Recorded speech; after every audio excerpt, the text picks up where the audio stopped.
आपका इंग्लिश है, इंग्लिश का आपका क्या है, लैंग्वेज है, भाषा, ये आपका सब्जेक्ट नहीं है। अगर कोई कहे कि सब्जेक्ट है, नहीं, ये आपका सब्जेक्ट नहीं है। क्या अल्फाबेट 21 होते हैं? जैसे कि देखो लेटर्स कितने होते हैं, तो आप बोलेंगे 21 होते हैं। तो क्या अल्फाबेट भी 21 होते हैं? नहीं, अल्फाबेट आपका 21 नहीं होते हैं। जैसे मैं एक सवाल पूछूं आपसे, बताइए कि लैंग्वेज का फॉर्मेशन कैसे हुआ, लैंग्वेज कैसे बना है, लैंग्वेज कैसे बना है, तो आप क्या बताएंगे? बताइए लैंग्वेज कैसे बना है, लैंग्वेज का रूप ये कैसे रूप बना है, तो आप क्या बताएंगे? यू। बताओ यू क्या है, क्या ये सिंगुलर है या फिर प्लूरल है? बताओ क्या, ना ही यू आपका सिंगुलर होगा, ना ही आपका प्लूरल होगा, तो फिर क्या होगा? तो याद एवरीवन, आप लोग कैसे हैं? आई होप कि अच्छे होंगे। जैसे कि आप लोग को मालूम है कि हम 7 डेज का स्पोकन इंग्लिश कोर्स का सीरीज चला रहे हैं। तो आज आपका डे 1 है और आज की इस डे 1 में हम लोग इंग्लिश का बेसिक करेंगे, क्योंकि किसी भी चीज़ का जो बेसिक होते हैं ना, वो बहुत ही इम्पोर्टेंस होते हैं। अगर आप इंग्लिश के बारे में आपको बेसिक नॉलेज नहीं है तो ये आप इंग्लिश नहीं बोल सकते हैं। जैसे कि अगर जैसे एक प्लांट होते हैं या फिर एक पेड़ होते हैं, अगर उसका रूट या फिर जड़ स्ट्रोंग ना हो तो क्या ये प्लांट खड़ा रहेगा? ऑब्वियसली नॉट, वो खड़ा नहीं रहेगा। इस तरीके से अगर आप बेसिक का नॉलेज नहीं होगा तो आप इंग्लिश नहीं बोल सकते हैं। तो आज की इस वीडियो में हम लोग जितने भी सारे इंग्लिश का बेसिक होते हैं, इंग्लिश स्पीकिंग करने के लिए, इंग्लिश बोलने के लिए, हम उसको सीखेंगे। और इस वीडियो में हम स्पेशली ट्रिक्स करेंगे, टेक्निक्स करेंगे और हर एक चीज का रूल्स करने वाले हैं। अगर आप इस 7 डेज का सीरीज को फॉलो कर लेते हैं तो ट्रस्ट मी, आप जो है 7 डेज के बाद 70 से लेकर के 80% तक आप इंग्लिश बोल सकते हैं। You can speak English fluently without any hesitation.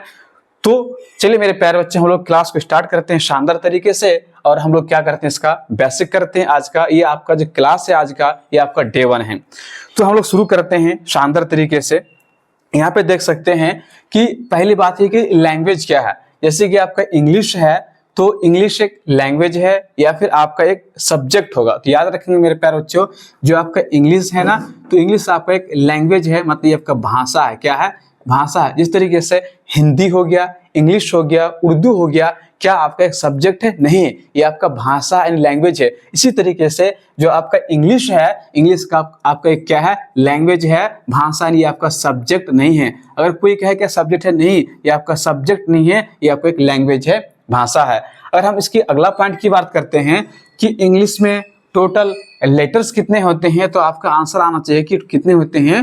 26 होते हैं। अच्छा, मैं आपसे एक सवाल करूं कि बताइए यहाँ पे कि अल्फाबेट कितने होते हैं? क्या अल्फाबेट 21 होते हैं? जैसे कि देखो लेटर्स कितने होते हैं, तो आप बोलेंगे 21 होते हैं। तो क्या अल्फाबेट भी 21 होते हैं? नहीं, अल्फाबेट आपका 21 नहीं होते हैं, बल्कि अल्फाबेट कितने होते हैं? आपका अल्फाबेट बिल्कुल 1 होते हैं। अच्छा, अल्फाबेट क्या होते हैं? जो ग्रुप ऑफ लेटर्स होते हैं, जैसे ए से लेकर के जेड तक का जो ग्रुप बनता है, उसी को हम लोग क्या बोलते हैं? अल्फाबेट बोलते हैं। और अल्फाबेट कितना होते हैं? अल्फाबेट 1 होते हैं। कितने होते हैं? 1 होते हैं, याद रखेंगे। अगला पॉइंट की बात करेंगे, जो लेटर्स होते हैं ना, लेटर्स, तो ये सब आपका बेसिक चीज है, इनका नॉलेज आपको होना चाहिए 100%, तभी आप इंग्लिश स्पीकिंग कर सकते हैं। यहाँ पे देखो, अब लेटर्स की बात करेंगे ना, तो इसको जो है 2 भागों में बांटा। अच्छा, यहाँ पे देखो कि ABCD क्या होते हैं, जो लेटर्स क्या है, तो ये आपका स्मॉलेस्ट यूनिट है, यानी किसी भी भाषा का, जैसे क्वाखा हो गया, तो ये आपका क्या है? ये भाषा का सबसे छोटी इकाई है। इसी प्रकार से जो आपका ABC, जो आपका जेड तक है, तो ये आपका स्मॉलेस्ट यूनिट है, यानी सबसे छोटी इकाई है। किसका? इंग्लिश लैंग्वेज का सबसे छोटी इकाई है। अब लेटर्स जो होते हैं, इसको कितने भागों में बांटा है? इसको 2 भागों में बांटा है। तो पहला का नाम क्या हो जाएगा? आपका वोवेल लेटर्स हो जाएगा। अच्छा, वोवेल लेटर्स कितने होते हैं? तो ये आपका 5 होते हैं, AEIOU।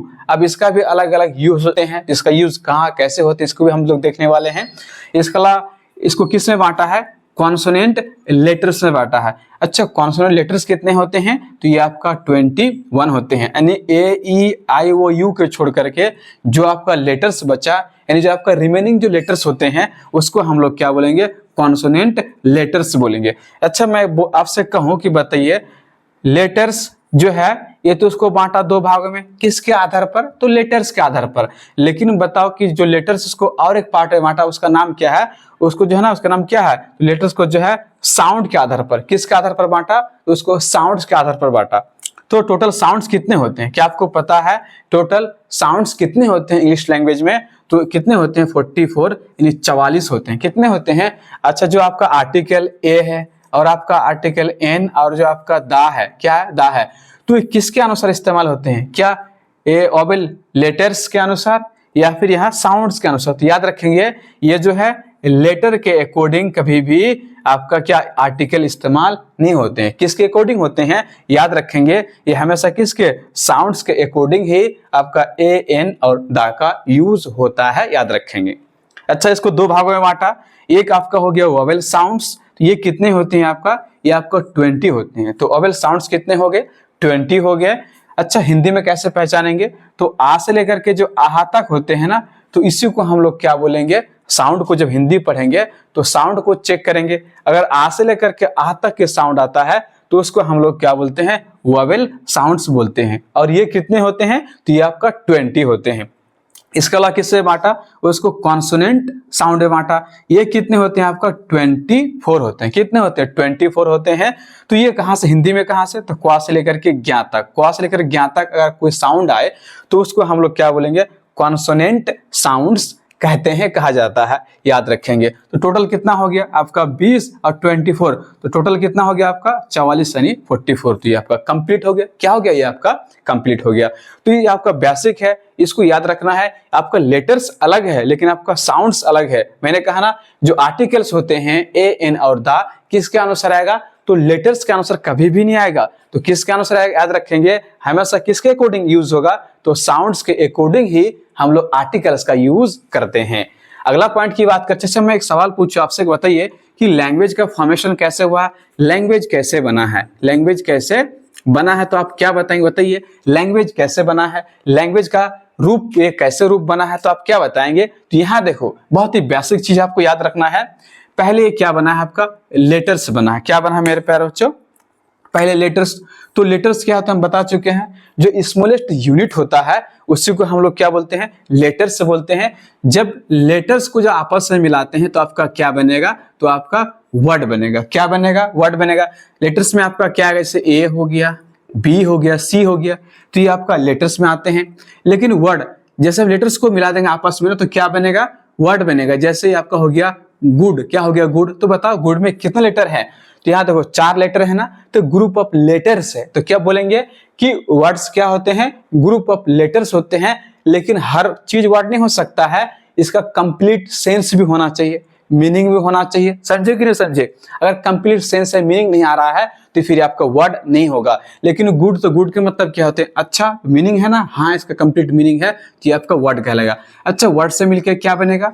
तो वर्ड से मिलकर आपका फ्रेज बनेगा। क्या बनेगा? अच्छा, फ्रेज क्या होते हैं? तो फ्रेज आपका ग्रुप ऑफ वर्ड्स होते हैं। क्या होते हैं? याद रखेंगे, ये आपका ग्रुप ऑफ क्या होते हैं? वर्ड्स होते हैं। यानी जो ग्रुप का जो समूह होता है, जो शब्दों का समूह होता है, उसी को हम लोग क्या बोलते हैं? फ्रेज बोलते हैं। क्या बोलते हैं? तो पहला आपका लेटर से मिलकर क्या बनेगा? वर्ड बनेगा। वर्ड से मिलकर आपका क्या बनेगा? फ्रेज बनेगा।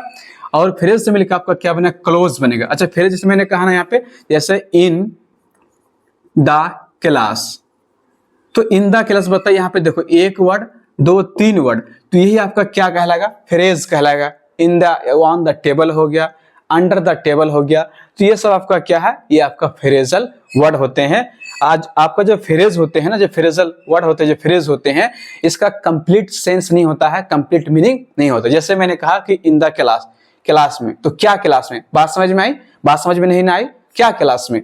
तो इसका कंप्लीट सेंस नहीं होता, इसका कंप्लीट सेंस नहीं होता है। अब क्लोज क्या होते हैं? तो ये जो अपने ग्रुप ऑफ वर्ड्स होते हैं और ग्रुप ऑफ सेंटेंसेस होते हैं। क्या होता है? ग्रुप ऑफ वर्ड्स और ग्रुप ऑफ सेंटेंसेस होते हैं, क्लोज में रखेंगे। तो फ्रेज से मिलकर आपका क्या बनेगा? तो फ्रेज से मिलकर आपका क्लोज बनेगा। क्या बनेगा मेरे प्यारे बच्चों? क्लोज। जैसे मैंने कहा, जैसे कि he is playing but she was running, वो खेल रहा है बट वो दौड़ रही थी। तो यहाँ पे 2 सेंटेंस है ना, तो इसी को हम लोग क्या बोलेंगे? क्लोज बोलेंगे। क्या बोलेंगे? या तो ग्रुप ऑफ वर्ड्स होते हैं या फिर याद रखेंगे कि ग्रुप ऑफ आपका सेंटेंसेस होते हैं। अच्छा, ये आपका क्या बनेगा? जब क्लोज को आपस में मिलाते हैं तो आपका क्या बनता है? सेंटेंसेस बनता है। क्या बनता है? जैसे मैंने कहा कि he is playing, he is playing. अच्छा, इसका भी क्या होना चाहिए? इसका भी कंप्लीट सेंस होना चाहिए। क्या होना चाहिए? इसका भी कंप्लीट सेंस होना चाहिए, यानी मीनिंग समझ में आना चाहिए, तभी ये क्या कहलाएगा? सेंटेंस कहलाएगा। अदरवाइज सेंटेंस नहीं कहलाएगा। तो जैसे मैंने कहा कि ही इज प्लेइंग, क्या बात समझ में आ रही? यस, कि वो खेल रहा है, हमें बात समझ में आ रही, मतलब ये आपका क्या हो जाएगा? सेंटेंस। तो इससे अब सेंटेंस से मिलकर आपका क्या बनेगा? पैराग्राफ बनेगा। क्या बनेगा?